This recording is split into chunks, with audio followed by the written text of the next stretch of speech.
Dalam film ini diawali dengan sebuah narasi yang menggambarkan betapa mengerikannya Keshogunan Tokugawa karena banyak bermunculan penyihir dan juga iblis, bahkan ada juga siluman.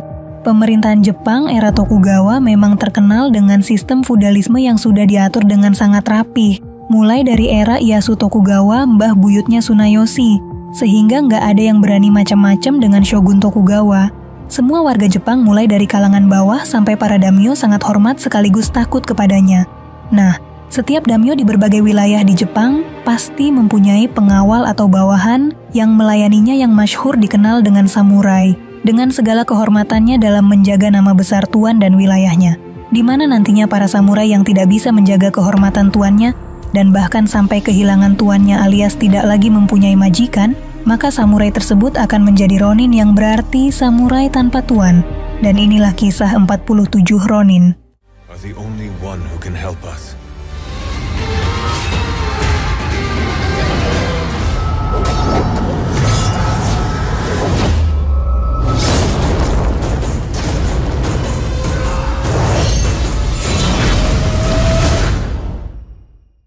Kisah ini akan diawali dengan seorang anak yang berlari tunggang langgang dengan wajah ketakutan. Anak tersebut diklaim telah dibesarkan oleh Tengu, semacam makhluk yang memiliki kekuatan spiritual dan sihir. Dengan luka goresan di kepalanya, anak tersebut nggak sadarkan diri hingga ditemukan oleh sekelompok samurai yang sedang berburu. Ini adalah Oishi, seorang samurai yang melayani klan Asano. Dan inilah Naganori Asano, seorang daimyo di sebuah wilayah bernama Ako. Di saat Oishi hendak membunuhnya, beliau malah melihat sesuatu yang tidak biasa dari anak itu, hingga akhirnya Tuan Asano berniat untuk merawatnya. Diketahui anak tersebut bernama Kai. Dan mulai saat ini dia menjadi bagian dari wilayah Ako. Bahkan putri Tuan Asano yang bernama Mika selalu bermain bersamanya, hingga kedekatan mereka berdua menjadi ajang adu rasa yang tak biasa. Kebaikan Tuan Asano dan Mika akan selalu Kai ingat dan berjanji untuk membalas semua yang telah ia berikan kepadanya, apapun taruhannya. Beberapa tahun pun berlalu, dan kini Kai menjelma menjadi seorang pria yang gagah. Bersama Oishi dan beberapa samurai pelayan Tuan Asano yang lain, Kai melakukan acara perburuan di sebuah hutan, di mana mereka semua mengincar seekor makhluk buas yang sering meresahkan. Suara burung-burung berkicauan saling bersautan. Saat itulah tiba-tiba muncul makhluk aneh.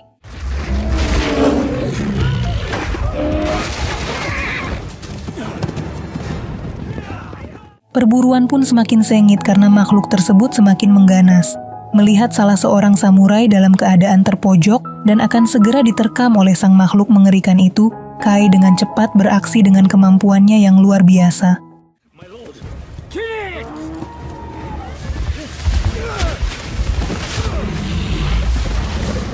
Setelah semua yang terjadi bukannya berterima kasih, samurai yang telah diselamatkan oleh Kai malah mengejeknya karena nggak terima harus diselamatkan oleh orang nggak jelas seperti Kai, yang oleh para samurai pelayan Tuan Asano dipanggil dengan makhluk campuran. Ya, Kai selalu dipanggil makhluk campuran karena bukan keturunan Jepang asli dan nggak jelas asal-usulnya. Samurai yang bernama Yasuno itu merasa hina dan bahkan lebih baik mati dibunuh hewan buas tadi daripada diselamatkan oleh Kai. Beberapa saat kemudian Tuan Asano datang, dan yang paling menyakitkan hati adalah saat Yasuno dianggap sebagai orang yang telah mengalahkan hewan aneh dan buas itu. Setelah Oishi menebas tanduk hewan tersebut, ada sedikit keanehan saat dia melihat tangan Kai yang berlumuran darah. Tapi meski begitu, rasa tidak sukanya kepada Kai membuatnya tetap berlalu bersama Tuan Asano dan yang lainnya. Sesaat Kai melihat seekor rubah putih mencurigakan dengan bola mata yang berbeda warna. Apakah kejadian ini ada hubungannya dengan rubah mungil itu? Berpindah ke lain tempat, di sebuah provinsi bernama Nagato, terdapat seorang pejabat tinggi bernama Kira. Dia ini adalah Koke, seorang sebuah jabatan turun-temurun yang diduduki oleh kebanyakan keluarga kaisar. Namun meskipun Kira menduduki wilayah Nagato, bukan berarti dia menjadi penguasa Nagato, karena tugasnya adalah menjadi kepanjangan tangan shogun kepada kaisar. Dan kebetulan dia ditempatkan di Nagato oleh shogun yang sewaktu-waktu bisa berubah, karena pada dasarnya seorang koke tidak memiliki wilayah. Oleh karena itu, Kira menjadi sangat terobsesi untuk menjadi penguasa wilayah Ako yang saat ini dikuasai oleh daimyo bernama Asano. Lalu di tempat ini baru diketahui bahwa ternyata rubah putih yang mondar-mandir di hutan adalah siluman yang bisa menjelma menjadi wanita. Rupanya hewan buas yang telah dibunuh oleh Kai merupakan hewan jadi-jadian yang ditujukan untuk membunuh Tuan Asano, dan si siluman rubah inilah yang menjadi pengawasnya. Di sisi lain, sesaat sebelum Tuan Asano dan anak buahnya masuk ke istana, pemuda bernama Chikara yang tak lain adalah anak dari Oishi, menyampaikan kabar berita tentang penaklukan hewan aneh yang meresahkan kepada seorang gadis cantik yang tak lain adalah Mika. Mendengar ayah tercintanya sudah berada di depan gerbang istana, dia pun cepat-cepat bergegas untuk menyambutnya. Sebenarnya yang paling dinanti Mika selain ayahnya adalah Kai, dan kebingungannya sangat dipahami oleh sang ayah. Di sisi lain, penaklukan hewan buas yang sebenarnya dilakukan oleh Kai membuat Yasuno yang sudah dianggap sebagai penakluknya agak berat hati dan sedikit malu bisa dilihat dari raut wajahnya. Klan Asano saat ini sedang mempersiapkan acara penyambutan shogun dan beberapa pejabat penting yang akan menjadi tamu kehormatan di Istana Ako dalam sebuah acara turnamen sebagai hiburan bagi shogun. Malam pun tiba. Beberapa waktu sebelum kedatangan shogun, Mika dikejutkan oleh sebuah kabar tentang kedatangan Kai pujaan hatinya, hingga dia pun bergegas menemuinya di sebuah gubuk yang tak jauh dari istana. Mika yang sangat mencintai Kai sangat miris melihat dirinya yang selalu dikucilkan oleh samurai yang lain. Bahkan Mika juga tahu bahwa sebenarnya yang telah mengalahkan hewan buas di hutan adalah Kai, bukannya Yasuno. Apapun itu, Kai tetap menerimanya dengan lapang dada. Bahkan meskipun dia juga sangat mencintai Mika, Kai yang tahu diri juga harus menekan dalam-dalam rasa cinta itu karena dia merasa tidak pantas bersanding dengan Tuan Putri dengan statusnya sebagai orang buangan. Dengan perasaan sedih campur duka lara hati, Mika pergi meninggalkan Kai seorang diri dalam lamunan sepi. Beberapa waktu kemudian, rombongan shogun tiba di istana Ako. Inilah shogun kelima Tokugawa penguasa seluruh Jepang, bernama Tsunayoshi Tokugawa. Di sela-sela acara penyambutan Kai, tanpa sengaja melihat seorang wanita mencurigakan yang tak lain adalah siluman rubah berada di antara rombongan shogun. Melihat mata yang sama dengan yang sebelumnya, dia lihat pada rubah putih di hutan, membuat Kai sesegera mungkin menyampaikan hal itu kepada kepala samurai klan Asano yang tak lain adalah Oishi. Ternyata apa yang disampaikan oleh Kai mengenai wanita siluman itu tak sedikit pun membuat Oishi percaya. Bahkan dia malah semakin mengejek Kai dengan perkataan yang menyakitkan hati. Hanya iblis yang bisa melihat siluman. Namun jika Kai bukan iblis, maka dia hanyalah seseorang yang sedang tersihir oleh wanita cantik. Keesokan harinya, rombongan dari Provinsi Nagato juga telah tiba di istana Ako. Dia tak lain adalah Kira. Mengetahui Tuan Asano memiliki putri cantik, membuat Kira menunjukkan skill untuk mendekati sang putri. Suasana meriah dalam acara pembukaan turnamen membuat Shogun cukup terkesima, di mana dari sisi Kira sudah mempersiapkan seorang samurai bertubuh tinggi untuk bertarung. Sedangkan di sisi Asano akan mengandalkan Yasuno, yang dianggap cukup kuat setelah mengalahkan hewan buas tempo hari lalu, namun ternyata ada sesuatu yang terjadi kepadanya hingga dia tidak bisa bertarung. Saat bunyi gendang sudah dibunyikan pertanda pertandingan harus segera dimulai, sementara petarung dari Asano belum juga menunjukkan diri. Rupanya ini semua merupakan perbuatan Kira untuk mempermalukan Asano di hadapan Shogun. Lalu kekecewaan Shogun yang hampir mengakhiri turnamen ini membuat Kai mau nggak mau harus menggantikan Yasuno demi mempertahankan harkat dan martabat klan Asano.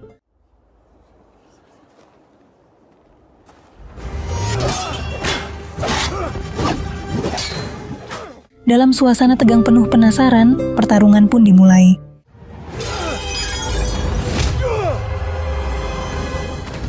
Semua orang terkejut dengan penampakan wajah asing di hadapannya. Dengan penuh kecewa Shogun menghentikan pertarungan. Dengan spontan Mika berusaha menghentikan samurai yang akan menebas Kai, dan hal itu terpaksa membuat Tuan Asano memohon ampun dari Shogun dengan penuh rasa malu. Melihat seorang daimyo terhormat membuang rasa malu di hadapan banyak orang, membuat Shogun mengganti hukuman Kai, yaitu dipukul oleh para samurai. Kejadian itu membuat Tuan Asano sangat marah terhadap Kai sekaligus putrinya. karena telah melakukan hal yang mempermalukan dirinya di hadapan shogun. Nah, pada malam harinya, Kira yang mengetahui pikiran Tuan Asano sedang dalam keadaan galau, mulai menyusun rencana busuk untuk semakin membuatnya terpojok. Sehingga dia bisa mengambil alih wilayah Ako. Rencana tersebut akan dengan sangat mudah dilakukan oleh siluman yang menjadi pelayannya ini. Mantra sihirnya mulai dikomat-kamitkan hingga keluarlah sesuatu dalam diri Kira, di mana sesuatu itu tak lain adalah rasa benci dan dengki yang ada pada Kira yang saat ini diwujudkan dengan seekor laba-laba aneh mengerikan. Kemudian wanita jahat itu masuk ke kamar Tuan Asano dan dengan gemulai meletakkan laba-laba aneh itu ke muka beliau. Sesaat setelah laba-laba itu lenyap dalam senyap, seketika itu juga Tuan Asano bangun tanpa sebab, seperti mendengar suara teriakan Mika. Tuan Asano segera mencari arah suara itu berasal, lalu dia melihat sang putri tercinta sedang dalam posisi akan dimantap-mantap oleh Kira hingga membuatnya langsung mengeluarkan pedangnya. Akan tetapi suasana tiba-tiba menjadi berubah.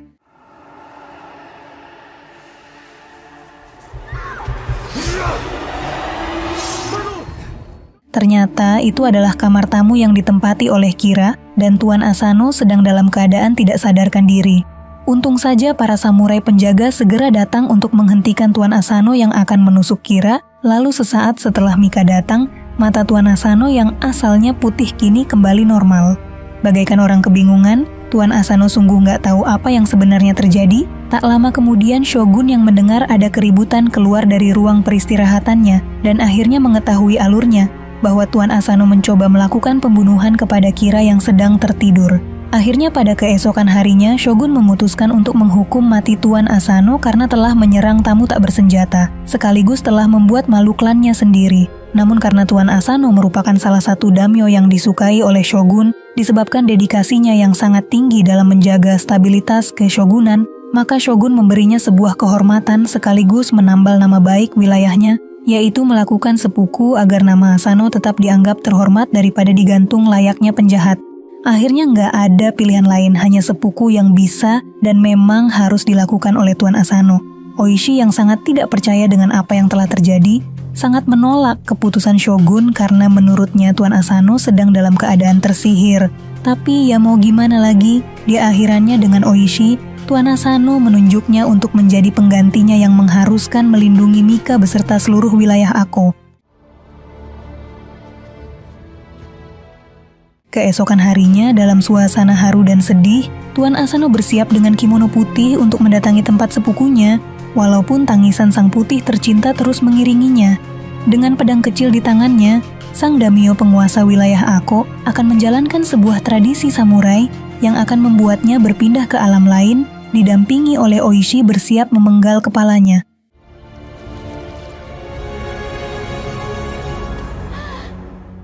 Kematian Tuan Asano membuat para samurai marah, serta tidak terima hingga membuat mereka berniat untuk segera membalas dendam kepada Kira yang menjadi pemicu semua kejadian ini. Di sisi lain, sang putri yang tak henti-henti menangis malah diberi racun oleh para pelayan agar segera menyusul sang ayah. Untung saja Mika masih berpikir jernih dan tetap optimis akan kebangkitan Ako. Dan yang paling merasakan kehilangan sekaligus paling merasa bersalah adalah Kai yang telah melakukan tindakan yang dianggap menjadi pemicu semua kejadian ini. Beberapa waktu kemudian, Shogun bersama dengan Kira dan rombongan tiba, di mana saat itu Mika bersama para samurainya meminta kepada Shogun agar diizinkan menjadi penerus Tuan Asano untuk menjalankan pemerintahan di wilayah Ako sampai Mika menikah nanti. Akan tetapi, Shogun malah mempunyai keputusan lain, yang mana keputusan tersebut merupakan sebuah pertimbangan matang demi keberlangsungan pemerintahan wilayah Tokugawa, yaitu menikahkan Mika dengan Kira dengan tujuan agar tidak terjadi permusuhan di antara dua kubu, dan pernikahan itu akan dilangsungkan tahun depan. Mirisnya lagi, Kira akan tetap menjadi tamu kehormatan di Ako sampai hari pernikahan itu tiba. Bahkan yang sangat memprihatinkan adalah Shogun melarang para samurai Tuan Asano untuk membalas dendam atas kematian tuan mereka. Karena Shogun tahu para samurai yang setia itu menganggap Kira sebagai alasan kematian Tuan Asano, sehingga Shogun mempertegas kepada mereka bahwa sekarang mereka berstatus ronin atau samurai yang tak memiliki tuan. Ini adalah penyerahan wilayah Ako kepada Kira secara sepihak oleh Shogun, yang membuat para Ronin ini semakin geram dengan Kira. Karena saat mulai detik ini juga, para mantan samurai ini diasingkan oleh Kira dari wilayah Ako. Jika masih ada yang berkeliaran di wilayah ini, tidak akan segan-segan untuk dilenyapkan.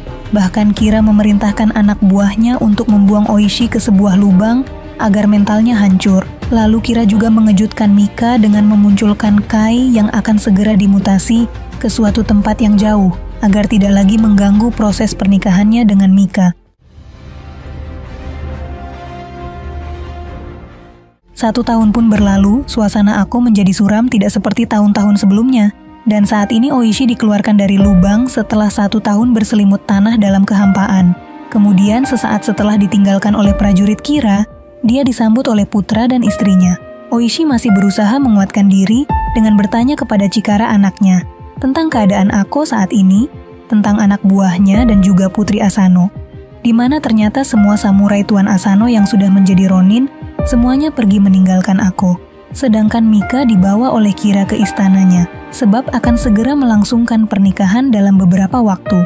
Mendengar hal itu, Oishi malah menanyakan Kai kepada anaknya, di mana ternyata Kai dijual sebagai budak ke sebuah pulau yang berisi orang-orang Belanda. Akhirnya, Oishi memutuskan untuk menjemput Kai, meninggalkan istri tercinta untuk sementara demi tujuan yang mulia. Sesampainya di Pulau Belanda, Kai diperlihatkan pada sebuah pertarungan brutal. Di tengah pertarungan itu, Oishi perlahan memasuki arena pertarungan, yang mana lawannya tak lain adalah Kai. Dalam beberapa celah, Oishi memberitahunya bahwa Mika akan segera menikah dengan orang yang menyebabkan Tuan Asano meninggal. Akan tetapi dia terus menyerang hingga tiba-tiba, dan tanpa disangka dengan cepat Kai membelot dan kabur secepat mungkin dari tempat itu bersama Oishi.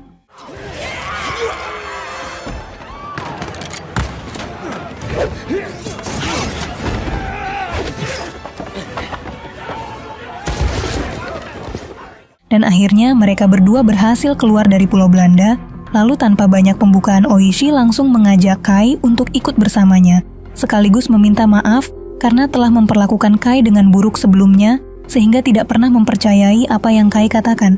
Dengan jiwa besarnya, Kai akhirnya menerima ajakan Oishi, dan berangkatlah mereka menuju para Ronin yang sedang berkumpul di suatu tempat. Dalam pembicaraan itu, Oishi membakar jiwa para Ronin yang bertekad kuat untuk menunjukkan kesetiaan pada tuan mereka, dengan membalas dendam kepada Kira meskipun hal tersebut menentang perintah Shogun. Beberapa waktu setelah rancangan penyerangan istana Kira selesai, mereka terbagi menjadi 2 kelompok, di mana salah satunya akan merekrut samurai sebanyak-banyaknya, sementara yang satunya akan dipimpin sendiri oleh Oishi untuk mencari pedang yang akan digunakan oleh mereka dalam penyerangan. Karena saat ini, banyak dari mereka yang tidak memiliki pedang, dan satu tugas penting lagi yang akan diberikan kepada seseorang bernama Isogai, yang mana tugasnya adalah melakukan pengintaian di sebuah rumah bordil yang akan menjadi akses jalan.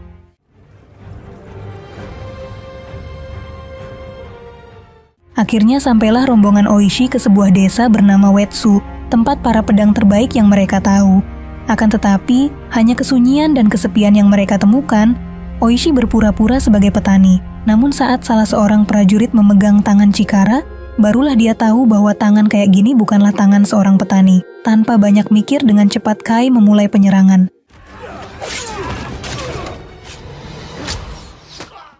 Hujan yang turun cukup lebat membuat mereka berteduh di sebuah rumah kosong.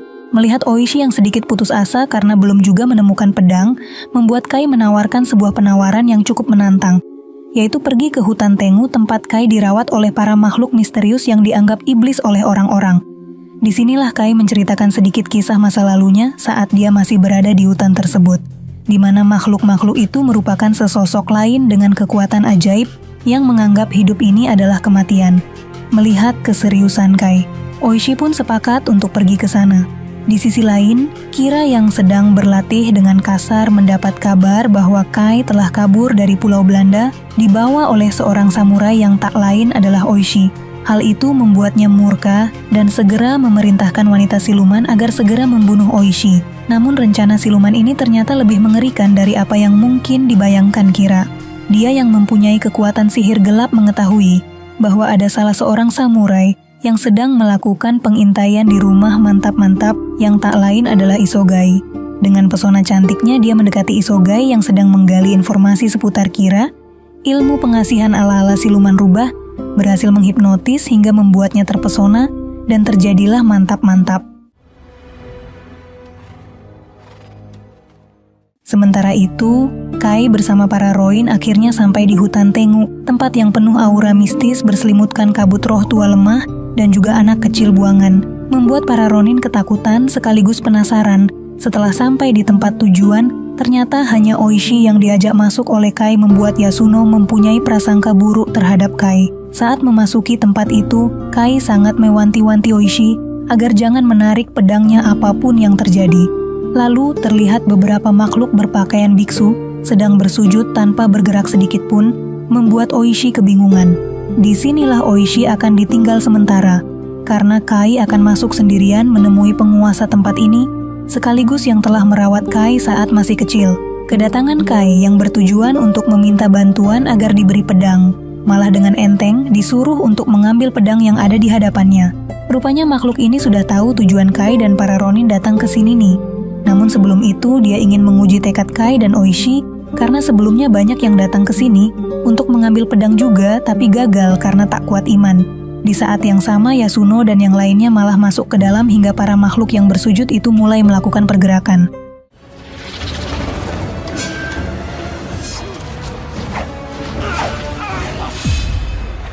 Draw your sword.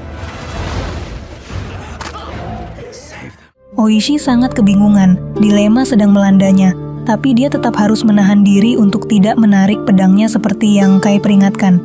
Meskipun anak buahnya dibantai habis-habisan oleh makhluk-makhluk itu. Untungnya di saat Kai berhasil mengambil pedang itu, secara ajaib Oishi juga berhasil dalam ujian ini, dan seperti nggak terjadi apa-apa. Akhirnya pedang-pedang dari makhluk itu berhasil didapatkan, dan sekarang mereka bersiap untuk aksi selanjutnya.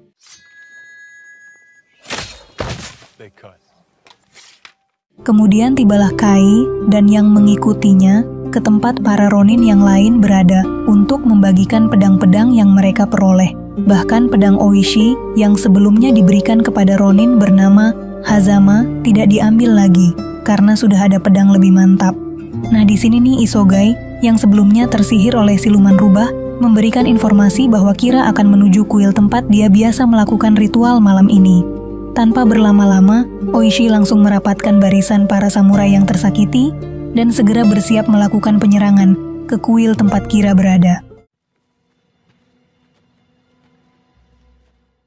Ya, ini adalah jebakan yang dibuat oleh siluman rubah. Mereka semua dibantai habis-habisan tanpa ampun.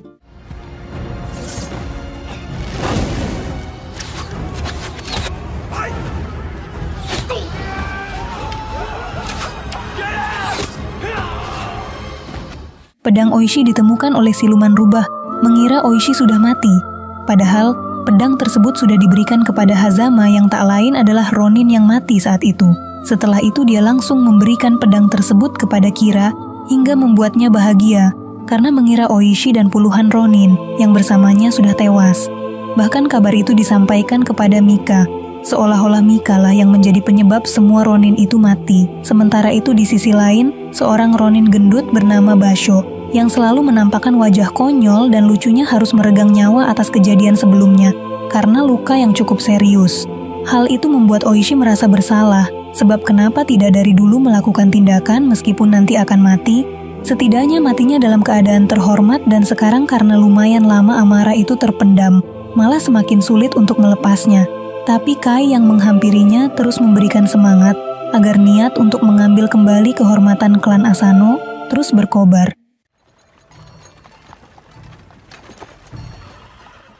Nah, pada keesokan harinya, Kai melihat rombongan orang-orang yang akan mengisi acara pertunjukan di istana Kira dalam pesta pernikahannya dengan Mika. Akhirnya di saat galau melanda, karena seperti sudah, tidak ada lagi celah untuk bisa mendekati Kira. Kai dan Oishi mempunyai sebuah rencana jitu dan mantap. Sesaat setelah rencana kerjasama dengan para rombongan pertunjukan itu, ada sebuah keharuan dan momen indah saat Yasuno meminta maaf kepada Kai, karena selama ini dia selalu membencinya. Bahkan penghargaan yang dulu seharusnya diberikan kepada Kai malah didapatkan oleh Yasuno. Dan sekarang sebagai gantinya dia memberikan pedang milik Basho sebagai rasa hormat sekaligus penghargaan kepada Kai. Setelah itu, sebelum melakukan rencana besarnya, Oishi mengumpulkan para Ronin yang selamat dari pembantaian di kuil sebelumnya.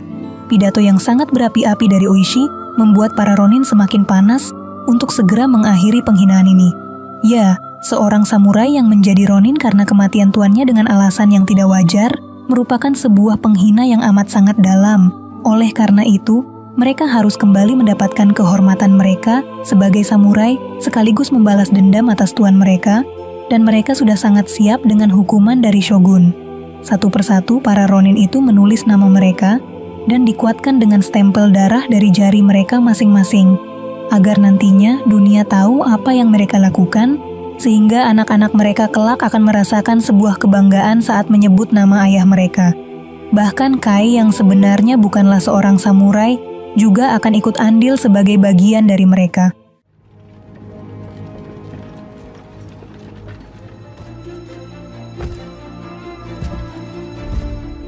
Malam hari tanggal 14 Desember tahun 1702 merupakan malam penuh ketegangan. Di saat acara pernikahan akan segera dimulai, saat itulah para Ronin yang menyamar sebagai rombongan pertunjukan mulai memasuki istana Kira tanpa kecurigaan sedikit pun. Lalu dengan rasa bahagia, Kira dan para pengikutnya menikmati acara pertunjukan yang sangat menarik. Namun di balik layar secara diam-diam, para Ronin melumpuhkan satu persatu prajurit penjaga Kira dengan senyap dan teratur.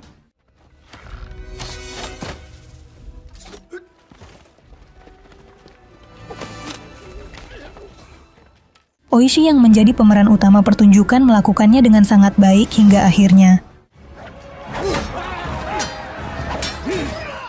Suasana tiba-tiba menjadi rusuh dan pertempuran pun tidak bisa dihindari. Mika yang tengah diajar lari bersama Kira melakukan penyerangan kepadanya agar bisa lari darinya.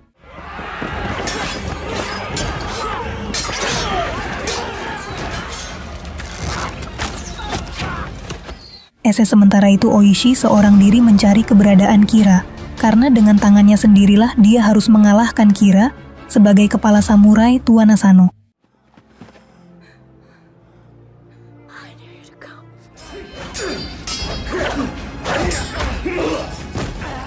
Dengan kebanggaan yang amat sangat dalam, Oishi berhasil mengalahkan Kira, dan pada akhirnya Kira harus menerima kenyataan bahwa kelicikan serta kejahatannya harus dipertanggungjawabkan.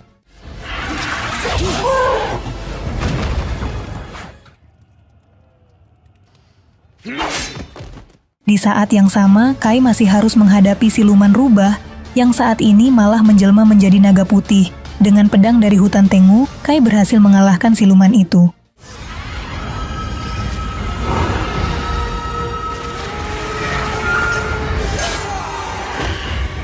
Pertempuran sengit yang masih berlangsung seketika berhenti ketika Oishi muncul di hadapan mereka dengan kepala Kira di tangannya, menandakan bahwa kemenangan berada di para Ronin. Setelah pertempuran itu, Oishi, Kai, dan Mika serta para Ronin lain meninggalkan istana Kira dengan iringan tunduk hormat dari prajurit Kira yang kalah, menandakan bahwa balas dendam yang dilakukan para Ronin atas nama kehormatan akan dianggap sebagai sebuah kehormatan, meskipun bagi pihak musuh. Saat sampai di Ako, para penduduk menyambut mereka dengan rasa bangga karena merupakan sebuah kehormatan juga bagi mereka. Lalu dengan membawa kepala Kitara, mereka berziarah ke makam Tuan Asano untuk memberi penghormatan terakhir kepadanya sebelum mereka dieksekusi oleh shogun atas tindakan mereka.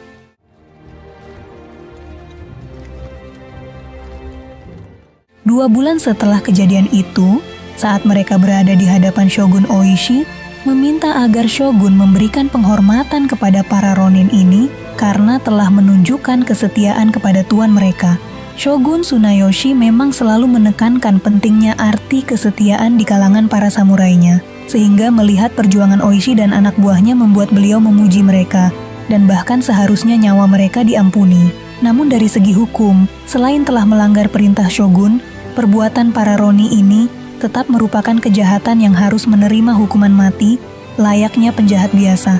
Karena di sisi lain, Shogun Tsunayoshi juga merasa khawatir akan pecahnya pemberontakan akibat pemberian perlakuan khusus terhadap para Ronin dengan mengabaikan hukum yang ada. Keputusan terakhir dari shogun adalah memerintahkan mereka semua mati dengan cara terhormat, yaitu seppuku yang akan dilaksanakan esok harinya, malam hari sebelum kematiannya, setelah ziarah ke makam Tuan Asano bersama Oishi.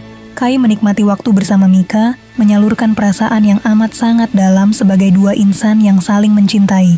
Lalu Kai berharap bisa bertemu lagi dengan Mika di kehidupan berikutnya. I will not deny our country your blood. Keesokan harinya, tepatnya pada tanggal 4 Februari tahun 1703, para Roin bersiap dengan mengenakan kimono putih bersih. Sebelum melakukan seppuku shogun terlebih dahulu memanggil Chikara putra Oishi dan membebaskannya dari melakukan seppuku, karena oleh shogun dia akan ditugaskan untuk mengabdikan dirinya untuk Ako. Setelah itu para Ronin akhirnya melakukan seppuku, diiringi dengan tangis sedih para kekasih, keluarga dan seluruh Ako. Bahkan sebagian penduduk Jepang yang mengapresiasi kesetiaan dan keberanian mereka. Itulah dia teman-teman akhir dari cerita. Semoga video ini dapat menghibur kalian semua. Jangan lupa di like dan subscribe agar teman-teman tidak ketinggalan video-video seru lainnya.